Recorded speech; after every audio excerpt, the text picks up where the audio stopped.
nange koko nange bibe ya ndirimbo ya Bruce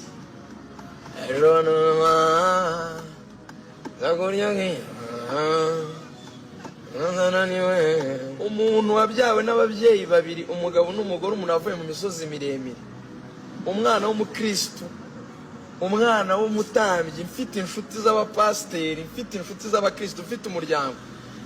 Ubu koko murumva kugira ngo ngire ubucuti n'umuntu nayizanye birasaba yuko ngomba kumwemerera amahano. Oya ibyo ntemera ntago byatuma umuntu nyine nyitunira ngo mbimwemerere. Ngo mpoki Sekedi tuvugane ese uravuga ngo ndiho naho bagiye nta muntu wagombaga avuga ngo mbwiriro Sekedi, umuntu umunyamakuru uretse ukora igitangazamakuru cya leta. Uranga ibyo ni ibiki? Ndi umwaza rero n'intera hamwe n'Kisekedi. ibya Lorenzo na Rugajurigana ibyo rero byamaze kuba agaterera nzamba bitewe n'amagambo akarishye cyane asigaye asohoka hagati y'aba babiri. Ubusanzwe uyu Lorenzo yari umunyamakuru ukora kuri RBA ariko by'umwihariko kuri Radio Rwanda mu kiganiro urubuga rw'imikino kiba saa 3, hanyuma aza gusezera mu byo bwatunguye abantu benshi kubera amakimbirane yari hagati y'aba bombi. Gusa bitewe n'ubunyamwuga bwe yaje kwitegerezwa n'umunyamakuru witwa Sam Karenzi ukora kuri SKFM maze ahabwa akazi. Gusa ibyo bikiba abantu batekereje ko amakimbirane ye na Rugajurigana byarangiriye aho, ariko siko byagenze. Gusa tugarutse inyuma yaho gatoya, abanyamakuru babiri ari bo Rugajurigana ndetse na Lorenzo bakoraga mu kiganiro kimwe kuri Radio Rwanda cyitwa urubuga rw'imikino, ari nabyo byatumye bashwana kugeza naho barwanye, maze uyu Lorenzo ahanishwa igihano cy'amezi 6, ari nabyo byatumye asezera kuri Radio Rwanda no kuri RBA muri rusange maze aragenda. Hanyuma rero bamaze gutandukana ntibyarangiriye aho, ahubwo amakimbirane yabo yarakomeje kugeza na n'ubu ngubu, aho hasohoka amagambo atoroshye cyane hagati y'iminwa y'aba bombi. Mu minsi mike cyane ishize Rugajurigana yakomeje kugenda yumvikana mu majwi menshi agiye atandukanye avuga amagambo akarishye cyane yuje ibitutsi, avuga ko Lorenzo ari umutinganyi, iyo ko yashatse ko amujya inyuma, ariko Rugajurigana akamunanira bitewe n'uko yari umwana w'umuwatambyi, akaba n'umwana w'imisozi miremire, ko ibyo bintu atabyikoza habe na gato, akaboneraho no kumwita gore. Byongeyeho kandi uyu Rugajurigana yakomeje kugenda yumvikana yita uyu Lorenzo umuntu witwa Kisekedi. Ibintu byababaje cyane uyu Lorenzo akibaza ibimubayeho bikamucanga.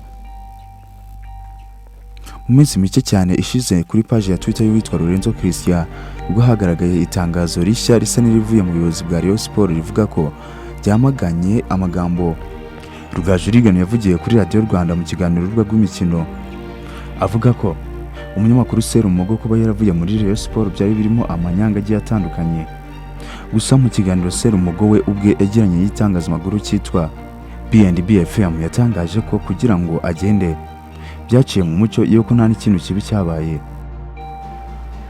Icyo Lorenzo yabivuzeho we ngo nuko iryo tangazo atarazi ko ryari iry'ukuri cyangwa se ari iry'ibinyoma. Gusa ibyo yatangaje ko nuko akimara kuribona ngo yaketse ko yaba yahakinzwe, ariko hanyuma aza kwibuka ko yaribonye riri muri cyaro mu magroup ya WhatsApp, maze atekereza gutya rishobora kuba gidownloadinze maze akarishyira ku rukuta rwe rwa Twitter atabizi. Ngo n'ikimenyimenyi iri tangazo yahise arisiba.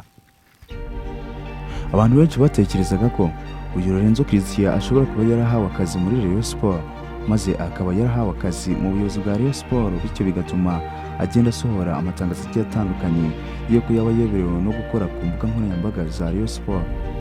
Bamwe bamwandikiye bamubwira ngo felicitation. Ibyo nabyo bikaba mu bintu byasembuye uyu witwa Rugajurigana, maze akavuga amagambo y'akataraboneka. Ariko se uyu muntu uje uvuga aya magambo akaba afite n'imyitwarire imeze gutya, yaba ari muntu ki? Ese ntihari byinshi twamuvugaho? Reka tukubwire bike by'ingenzi twavuga ku mateka yaranze ubuzima bwe. Joseph Bugingo uhawe ikaze muri iki kiganiro.